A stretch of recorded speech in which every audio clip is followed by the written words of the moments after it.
بسم الله الرحمن الرحيم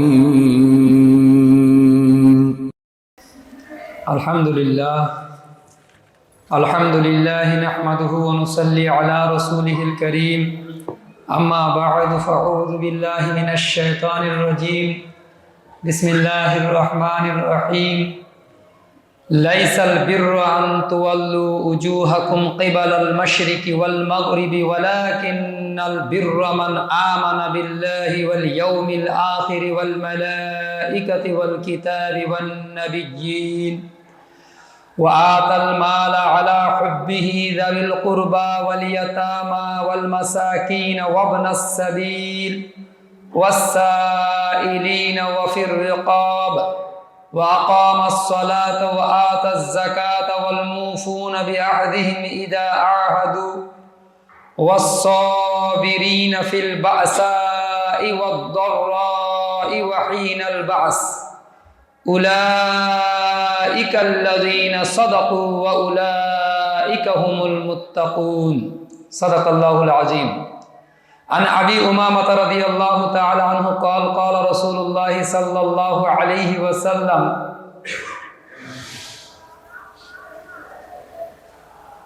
من أحب لله وأبغض لله وأعطى لله ومنع لله فقد استكمل الإيمان أو كما قال صلى الله تعالى عليه وسلم। মহতরম বুজুর্গ দোস্ত, আমাদের আলোচনা চলছিল আয়াতুল বীর, সূরা বাকারার 177 নম্বর আয়াতের উপরে আমাদের আলোচনা ধারাবাহিকতার সাথে চলছিল আলহামদুলিল্লাহ। আজকেও সেই ধারাবাহিকতাকে আমরা নিয়ে চলবো ইনশাআল্লাহ।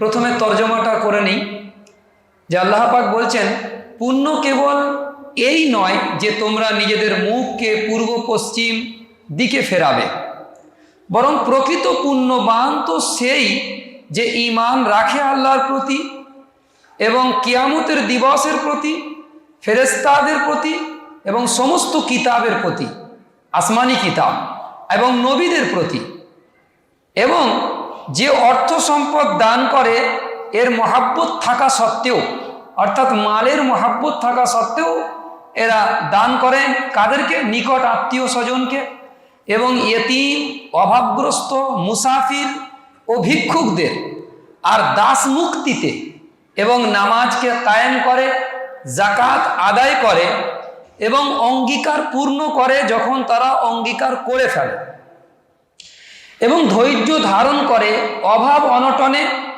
এবং রোগ যাতনায়, যুদ্ধক্ষেত্রে।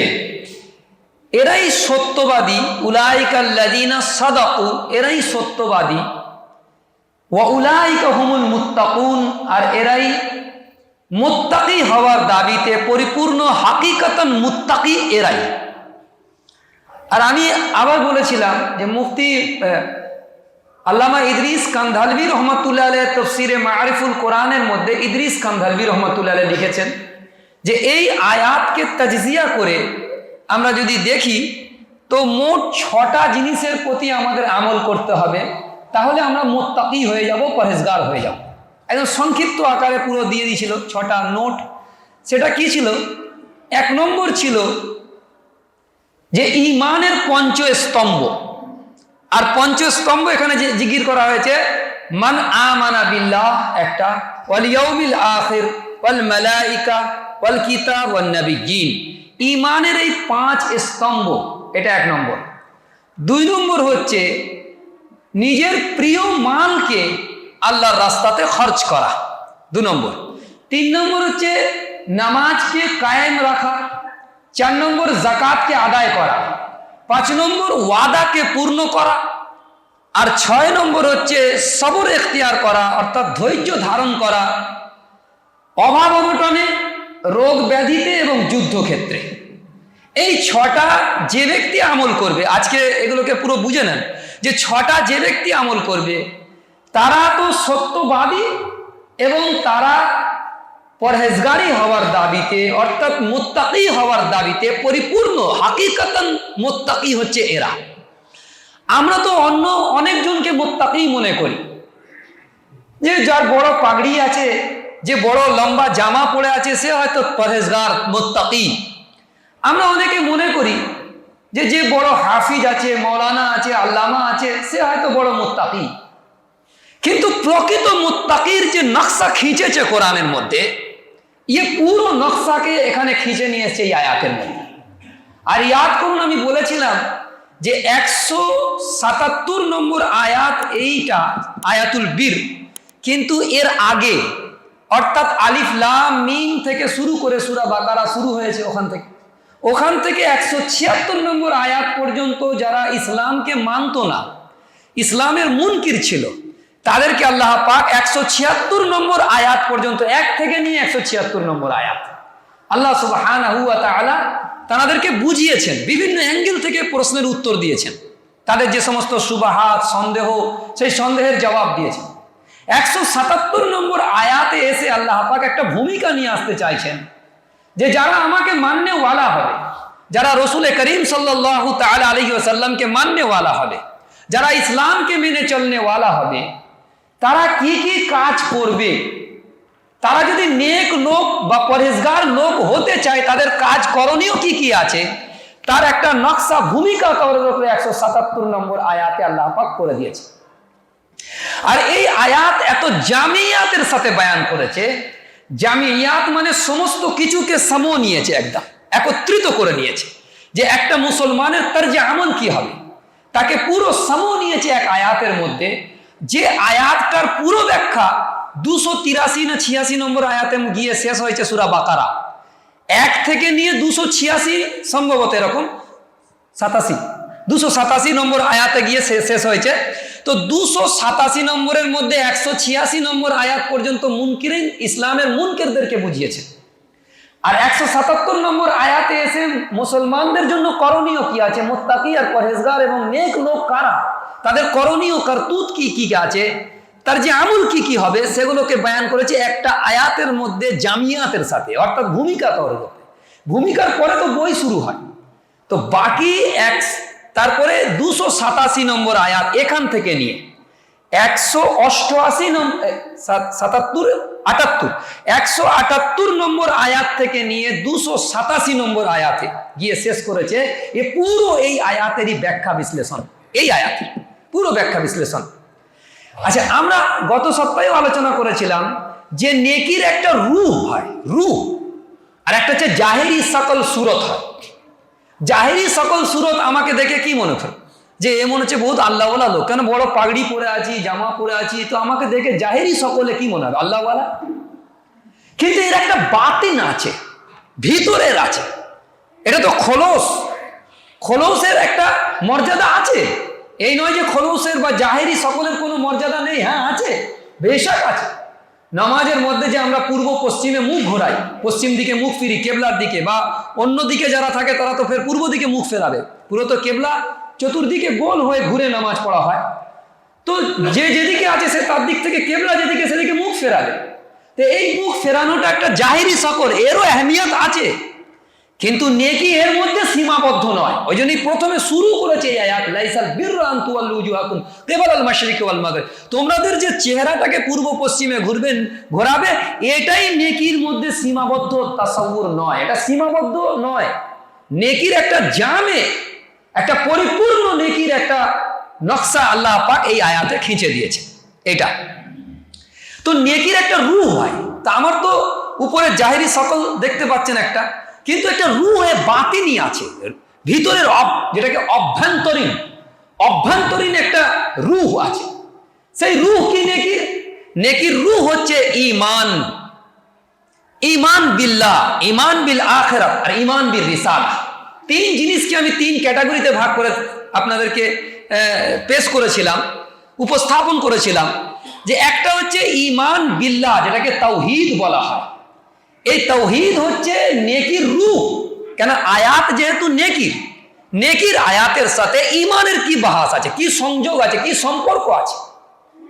সম্পর্ক হচ্ছে যে নেকির একটা অভ্যন্তরীণ সম্পর্ক আছে, আর অভ্যন্তরীণ সম্পর্ক ঈমান বিল্লাহর সাথে, ঈমান বিল আখিরাতের সাথে, আর ঈমান বিল রিসালাতের সাথে।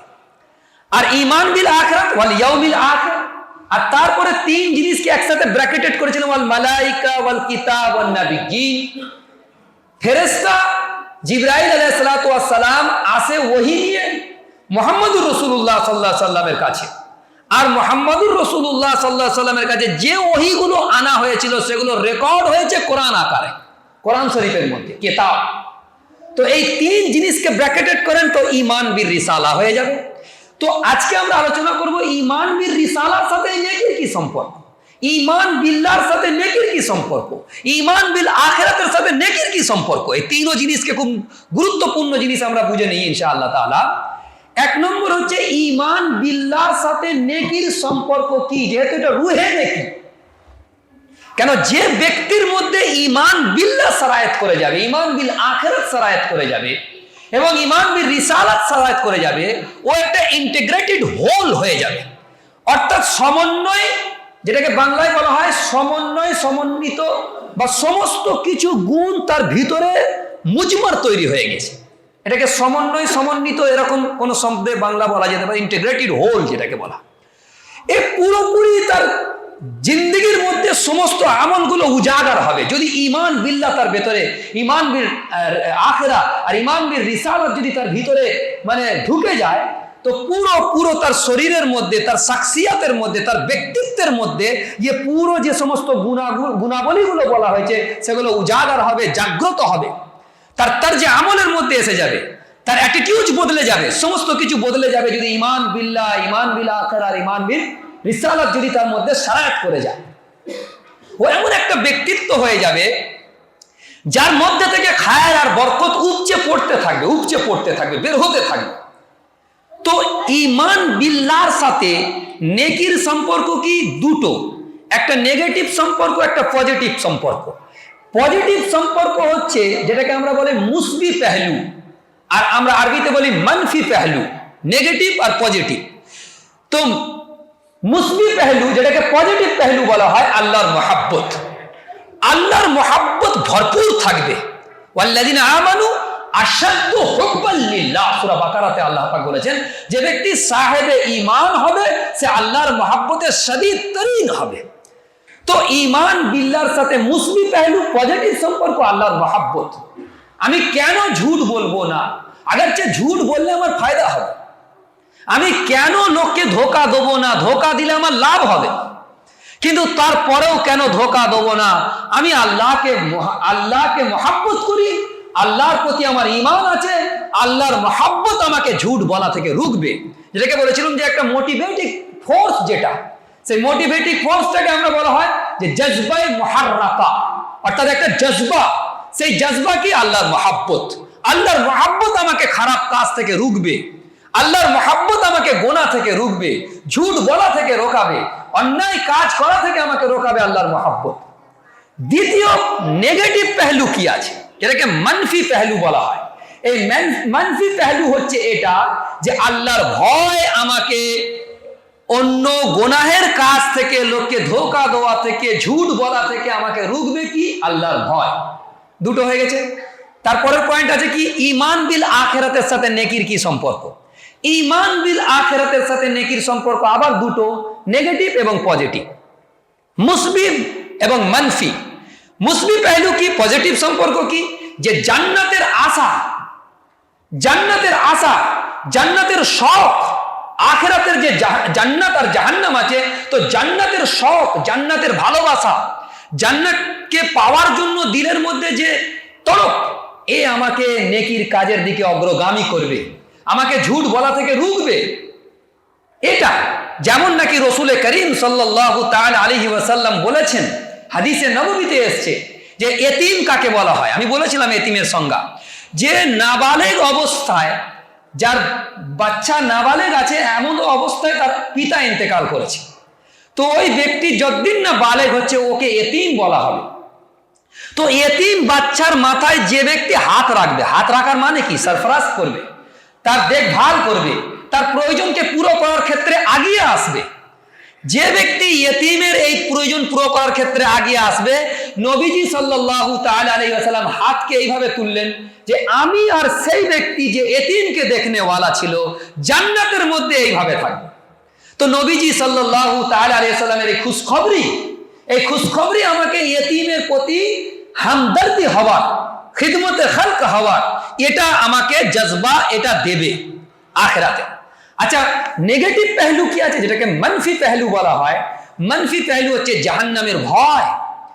জাহান্নামের ভয়, যে যখন আগ্নেয়গিরির অগ্নি উৎপাত হয়, তখন ভিসুভিয়াসে যে ভূমধ্য সাগরের পাড়ে আছে পৃথিবীর সবথেকে বড় আগ্নেয়গিরি, তো সেখানে যখন অগ্নি উৎপাত হয় তখন 12 মাইল এলাকা ছড়িয়ে পড়ে, পাথর গলে লাভা হয়ে যায়, এত টেম্পারেচার হয়। আমাদের এখানে পানি ফুটতে থাকে কত, 100 ডিগ্রি সেন্টিগ্রেড তাপমাত্রায় পানি ফুটতে থাকবে, কিন্তু একটা পাথর কিন্তু 100 ডিগ্রি সেন্টিগ্রেড তাপমাত্রায় কিন্তু মানে গলে যাবে না, বরং আরো বেশি তাকে হিট দিতে হবে, তাপমাত্রা দিতে হবে, তবে সে গলবে।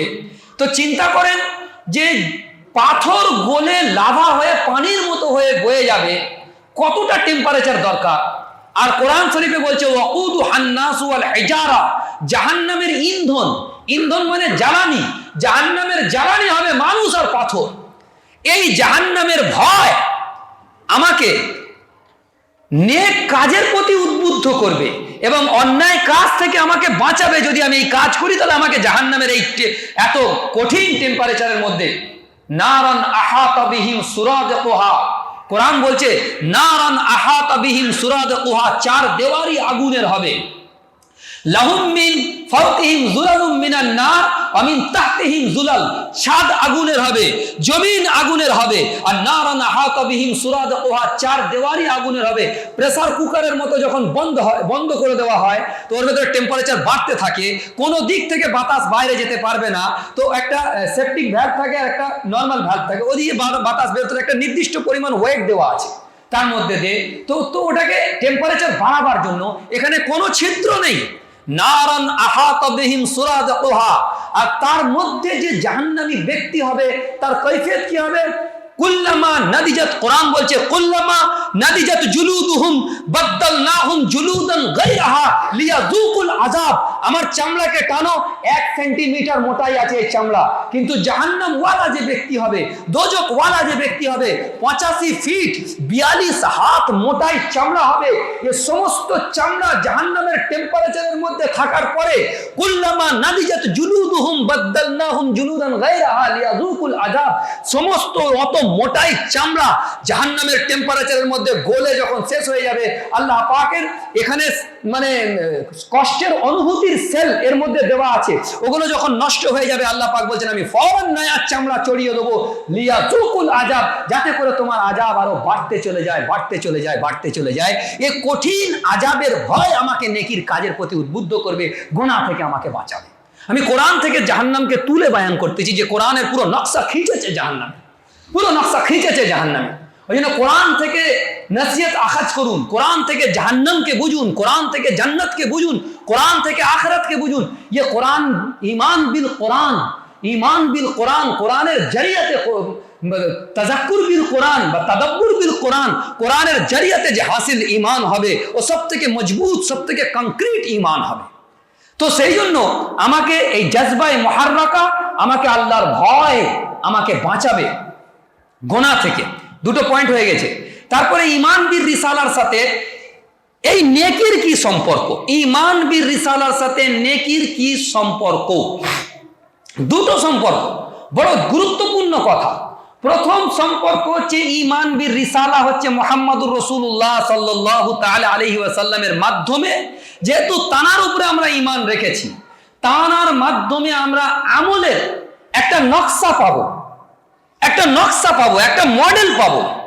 যে রাসূলুল্লাহ সাল্লাল্লাহু আলাইহি ওয়াসাল্লাম তো নামাজ পড়তে বলেছেন, কোরআনে তো নামাজ পড়ার হুকুম আল্লাহ করেছেন, কিন্তু নামাজ আমরা কিভাবে পড়বো, পুরো নকশা, পুরো মডেল নবীজি সাল্লাল্লাহু আলাইহি ওয়াসাল্লাম বলছেন, বুখারী শরীফের হাদিস, সাল্লু কামা রাআইতুমুনি উসাল্লি, নামাজ পড়ো সেভাবে যেভাবে আমাকে পড়তে দেখো। তো পুরো মডেল তৈরি করে দিয়ে দিয়েছেন মুহাম্মদুর রাসূলুল্লাহ সাল্লাল্লাহু আলাইহি ওয়াসাল্লাম। একটা সাঁচা বলা হয়, মানে একটা যেটা যেমন আমরা ছোটবেলায় না ওই পেঁপে গাছের ডান্ডি দিয়ে, পেঁপে গাছের যে পাতার একটা থাকতো, তো ওইটা দিয়ে আমরা মোমকে গলিয়ে তারপরে ঢেলে দিতাম, তো ওর ভিতরে যে যতটা ছিদ্র ছিল, ওইটার অনুযায়ী ওই সাঁচাতে পরিপূর্ণ মোমটা তৈরি হতো। ওটাকে সাঁচা বলা হয়। আর কি কি বলে আপনারা জানেন। তো এই যে বিভিন্ন রকমের লোহার জিনিস তৈরি হয়, ওর একটা নকশা থাকে, ওই নকশার উপরে ঢিলে দেওয়া হয়, তো ওইভাবে তৈরি হয়ে যায়। সাঁচা যেমন থাকে সেরকম ওই সাঁচ মুহাম্মদুর রাসূলুল্লাহ সাল্লাল্লাহু আলাইহি ওয়াসাল্লাম আমাদেরকে দিয়েছে। এর দলিল কোরআন শরীফে, লাকাদ কানা লাকুম ফি রাসূলিল্লাহি উসওয়াতুন হাসানা। তোমাদের মধ্যে মুহাম্মদ সাল্লাল্লাহু আলাইহি ওয়াসাল্লামের, তোমাদের জন্য মুহাম্মদ সাল্লাল্লাহু আলাইহি ওয়াসাল্লামের মধ্যে মহত্তম আদর্শ রয়েছে, সে আদর্শ তোমরা অনুসরণ করো। ওয়ামা আতাকুমুর রাসূলু ফাখুযুহু ওয়ামা নাহাকুম আনহু ফান্তাহু। মুহাম্মদুর রাসূলুল্লাহ সাল্লাল্লাহু আলাইহি ওয়াসাল্লাম যা তোমাদের সামনে উপস্থাপন করে তা তোমরা গ্রহণ করো, আর যা থেকে তিনি বিরত থাকতে বলেন তা থেকে তোমরা বিরত থাকো। এটা একটা নকশা দেবে, একটা ঢাঁচা দেবে, যে যার মাধ্যমে আমরা কাজকে করব। আমি ইচ্ছা মতো নামাজ পড়তে পারি না। নামাজের মধ্যে হাত কোথায় বাঁধবো, কতটুকু তুলবো, আঙ্গুলগুলো ফাঁক থাকবে কি ফাঁক থাকবে না, জোড়া থাকবে, ইয়ে তামাম বর্ণনা সমস্ত কিছু। হজ করব, নবীজি কেমন হজ করেছিলেন। যাকাত দেব, নবীজি কেমন ভাবে দিতে বলেছেন। ইয়ে পুরো তার তরিকা এই মুহাম্মদুর রাসূলুল্লাহ সাল্লাল্লাহু আলাইহি ওয়াসাল্লাম বলে দেবেন। এটা ঈমান বির রিসালাতের সাথে ঈমান, নেকির একটা সম্পর্ক। নেকি আপনি আপনার ইচ্ছা মতো নেকি করতে পারবেন না, বলকে নেকি করতে হবে মুহাম্মদুর রাসূলুল্লাহ সাল্লাল্লাহু আলাইহি ওয়াসাল্লাম যে তরিকা দিয়েছে, যে পথ ও মত দিয়েছে, যে পদ্ধতি দিয়েছে, সেই পদ্ধতির ছাঁচে ফেলে তবে করতে হবে। ক্লিয়ার? দ্বিতীয় নম্বর পয়েন্ট, এর থেকেও গুরুত্বপূর্ণ, আরো দুটোই গুরুত্বপূর্ণ, কিন্তু দ্বিতীয় নম্বর পয়েন্টটা দেখেন, যে একটা এতেদাল বলা হয় আরবিতে। এতেদাল ভারসাম্যপূর্ণ আমলের নমুনা, ভারসাম্যপূর্ণ আমলের মডেল মুহাম্মদুর রাসূলুল্লাহ সাল্লাল্লাহু তাআলা আলাইহি ওয়াসাল্লাম আমাদেরকে দিয়েছে। কেন নেকি একটা মোটিভেটিং ফোর্স, একটা জজবায়ে মুহাররাকা, সেটা তো আমাকে নেকি করাচ্ছে। জজবা না থাকলে কেন লোক দেবে? যে আমার কাছে তো কম পয়সা আছে, আমি যখন লোককে দান করব, আমার যে খাজানা আছে সে খাজানা কমতে থাকবে, তারপরেও আমি কেন দেবো? কেন আমি তাকে দেবো? এই জন্য দেবো যে আমাকে মুহাম্মদুর রাসূলুল্লাহ সাল্লাল্লাহু আলাইহি ওয়াসাল্লামের মহব্বত এবং আল্লাহর মহব্বত, এই জজবা, আমাকে আখিরাতের জজবা, জাহান্নামের ভয়, জান্নাতের আশা আমাকে দোয়াবে। এই জজবা না থাকলে কে নেকির কাজ করবে? এই জন্য যে নেকির কাজ করবে সে যেন হাদ্দে তাজাউদ না হয়ে যায়, আগে না বেড়ে যায়, যে সীমারেখা আছে সীমারেখা থেকে আগে না বেড়ে যায়, সেই জন্য একটা মডেল এতেদালের সাথে ভারসাম্যপূর্ণ মডেল মুহাম্মদুর রাসূলুল্লাহ সাল্লাল্লাহু আলাইহি ওয়াসাল্লাম আমাদেরকে দিয়েছে। যার এতেবারেতে সহিহ বুখারী আমার সামনে আছে। সহিহ বুখারীর এই হাদিসটা আপনাদের সামনে আমি শুনিয়ে দিচ্ছি, যে সহিহ বুখারীতে কিতাবুন নিকাহতে এটা হাদিসটা এসেছে, যে হযরত আনাস ইবনে মালিক রাদিয়াল্লাহু তাআলা আনহু তিনি বর্ণনা করছেন যে রাসূল করিম সাল্লাল্লাহু আলাইহি ওয়াসাল্লামের ইবাদত সম্পর্কে তিন সাহাবীদের একটা গ্রুপ, তিনজন, তারা জানতে গেলেন আম্মা জানদের কাছে, অর্থাৎ নবী আলাইহিস সালাতু ওয়াস সালাম মুহাম্মদ সাল্লাল্লাহু আলাইহি ওয়াসাল্লামের বিবি সাহেবানদের কাছে জানতে গেলেন যে নবীজি সাল্লাল্লাহু আলাইহি ওয়াসাল্লামের নফলি ইবাদত কেমন ছিল, তার নকশা কেমন ছিল, সেগুলো জানার জন্য গেছেন। তারা বর্ণনা দিয়ে দিয়েছে। দিয়ে দেওয়ার পরে তারা তিনজন আলোচনা করছেন, এটা তাদের কাছে একটু কম মনে হয়েছে, কম। তারপরে পরক্ষণেই তারা বলছেন যে এটা তো কম মনে হচ্ছে, কিন্তু নবীজি সাল্লাল্লাহু তাআলা আলাইহি ওয়াসাল্লামের তো আগে পিছলের সমস্ত গুনাহ আল্লাহ মাফ করে দিয়েছে, তার মর্তবা তো অনেক উঁচু, তিনি তো আল্লাহর রসুল, তো তানার সাথে তো আমাদের আমলকে দেখলে হবে না, তিনি তো বকশিস হয়ে গিয়েছে আল্লাহর কাছে, তাহলে আমাদের আমলকে আরো বাড়াতে হবে। এই নিয়ত করে, এই চিন্তা ভাবনা করে তারা বললেন, একজন বললেন আমি সারা জিন্দেগি আর বিবাহ করব না, মানে মহিলাদের কাছে আর যাব না, বিবাহ করব না। আরেকজন বললেন আমি সারা রাত নামাজের মধ্যে দাঁড়িয়ে কাটিয়ে দেবো, আল্লাহর ইবাদতের মধ্যে কাটিয়ে দেবো, আমি বিছানায় গিয়ে শোবো না, ঘুমাবো না। আরেকজন বললেন আমি সারা বছর রোজা রাখবো, আমি রোজা কোনোদিন ভাঙবো না, নফল রোজা সারা বছর রাখবো। হুজুরে পাক সাল্লাল্লাহু তাআলা আলাইহি ওয়াসাল্লামের কাছে যখন এই ঘটনা গিয়েছে, তাদেরকে তলব করেছেন, হুজুর ডেকেছেন, বলছে তোমরা এরকম বলেছো? হ্যাঁ আমরা এরকম বলেছি। তখন রাসূলুল্লাহ সাল্লাল্লাহু আলাইহি ওয়াসাল্লাম বললেন আল্লাহর শপথ, আমি আল্লাহর প্রতি তোমাদের চেয়ে বেশি অনুগত এবং তাকে তোমাদের চেয়ে বেশি ভয় করি। আল্লাহর অনুগত আমি তোমাদের চেয়ে বেশি এবং আল্লাহকে তোমাদের চেয়ে বেশি ভয় করি, তথাপি আমি রাত্রে ঘুমিয়েও যাই, আবার নামাজও পড়ি, আমি কোনো সময় রোজা রাখি, আবার রোজা ছেড়ে দিই, আমি বিয়ে শাদী করি।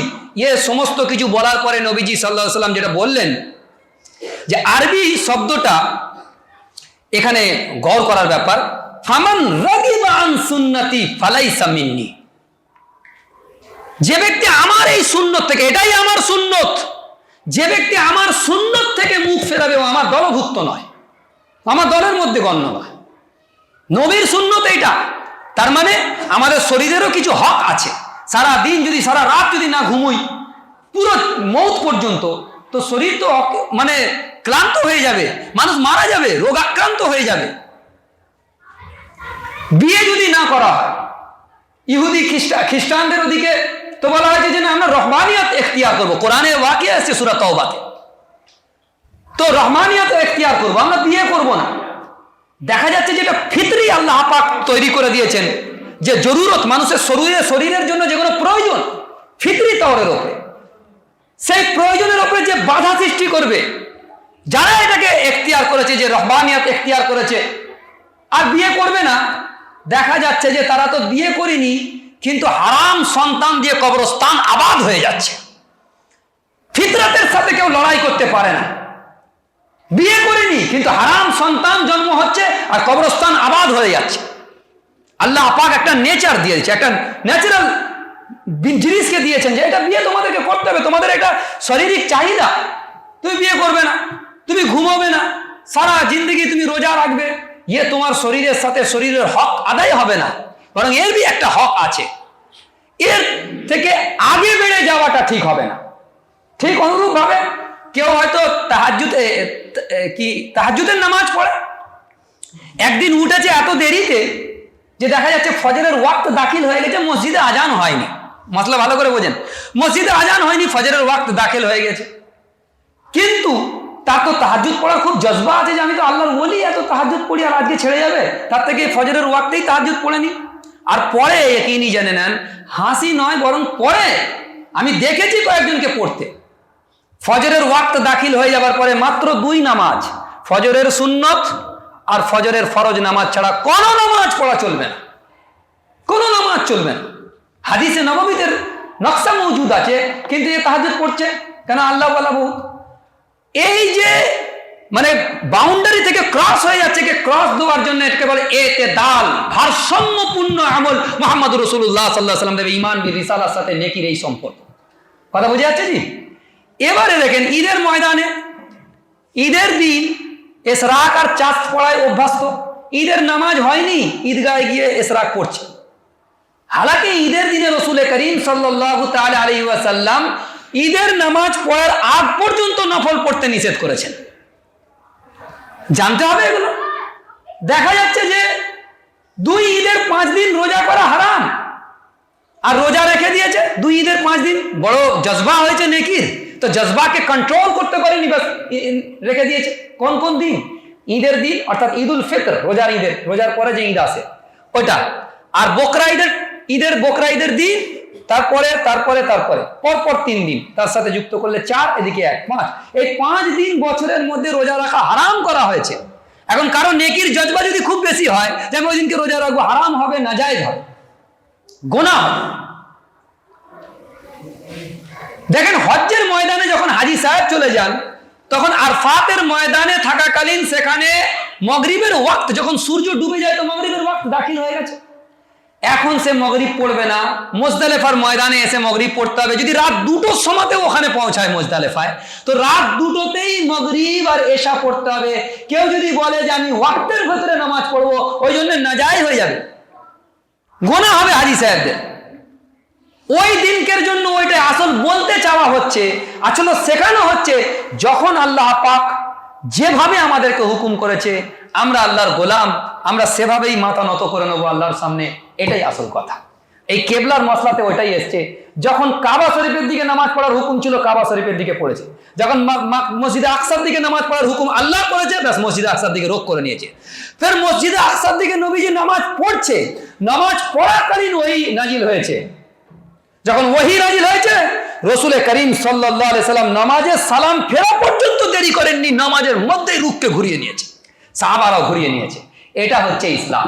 যখন আমি মেনে নিয়েছি তো ব্যাস, আর কোনো নিজের শখ নেই, নিজের ইচ্ছা নেই, নিজের কোনো পছন্দ নেই। যেটা আমার আল্লাহর পছন্দ ওটা আমার পছন্দ, যেটা আমার মুহাম্মদুর রাসূলুল্লাহ সাল্লাল্লাহু আলাইহি সাল্লামের পছন্দ ওটা আমার পছন্দ হয়ে গেছে।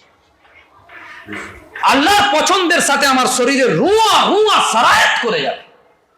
এইটা হচ্ছে নেকির সাথে তিন সম্পর্ক, এ থেকে আগে বাড়তে পারবে না। আচ্ছা, রুহে নেকির আর একটা পয়েন্ট হচ্ছে যে নিয়ত। রুহে নেকির সাথে ইমানের সাথে নিয়তের একটা সম্পর্ক আছে।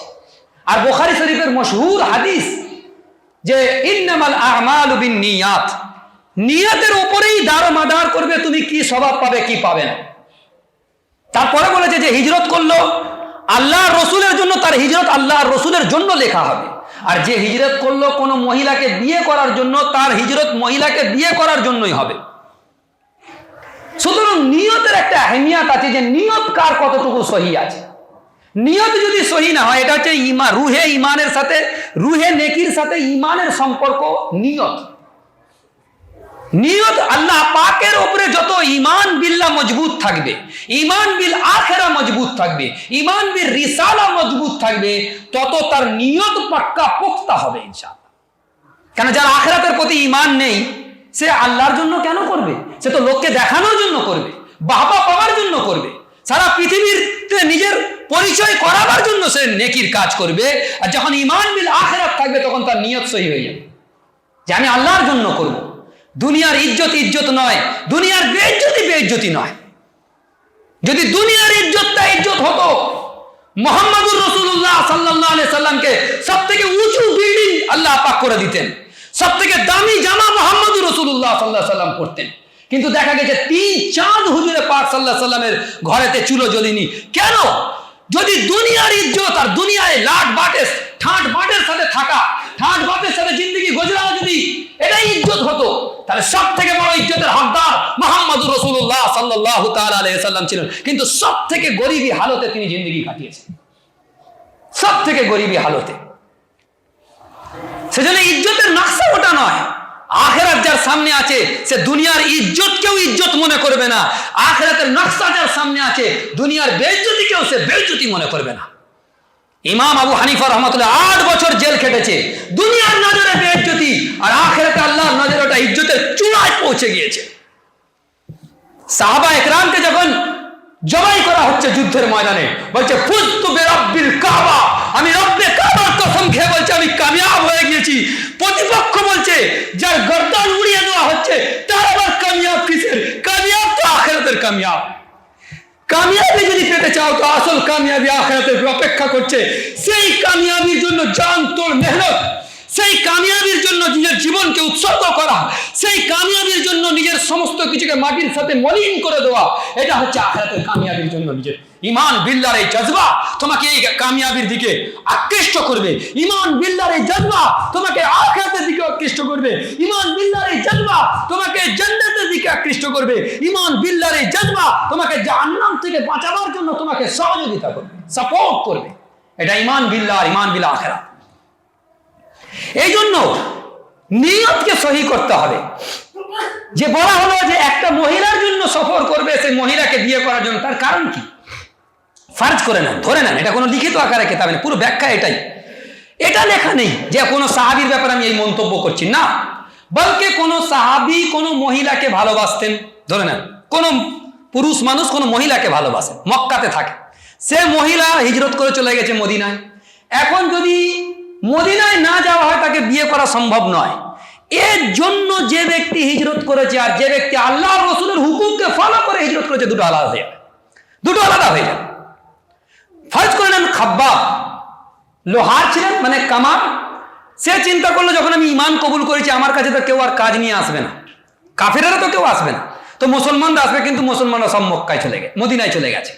তখন উনি যদি নিজের কারবারকে নিয়ে চালাবার জন্য, কারবার চালানোর জন্য, কিন্তু ওনার ব্যাপারে এই কথা আমি বলছি না, এটা উদাহরণ দিচ্ছি, উদাহরণ এটা, তো তিনি যদি কারবারকে মদিনায় নিয়ে চলে যান, তার কারবারের জন্য দুনিয়ার মাল কামাইয়ের জন্য হিজরত হবে, হিজরত আল্লাহ রসুলের জন্য হবে না।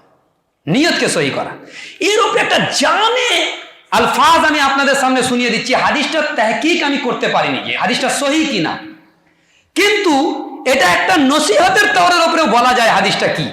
একবার যুদ্ধের ময়দানে হযরত আলী রাদিয়াল্লাহু তাআলা আনহু যুদ্ধ করতে করতে এক ব্যক্তিকে পুরো মানে উল্টে ফেলে দিয়ে বুকের উপরে বসে খঞ্জর ভোকার জন্য একদম পুরো তৈরি হয়ে গেছে, খঞ্জর ভিতরে দিয়ে দেবে। তো লোকটা কি করেছে, থুতু ছুঁড়ে দিয়েছে হযরত আলী রাদিয়াল্লাহু তাআলার মুখের উপরে। যখন মুখের উপরে থুতু ফেলেছে না, হযরত আলী রাদিয়াল্লাহু পুরো তো একদম কবজায় মধ্যে আছে, আর একদম ছুরি এরকম তুলে আছে, আর ও তো কিছু করতে পারছে না, শুধু থুতু ফেলা ছাড়া কি উপায় আছে।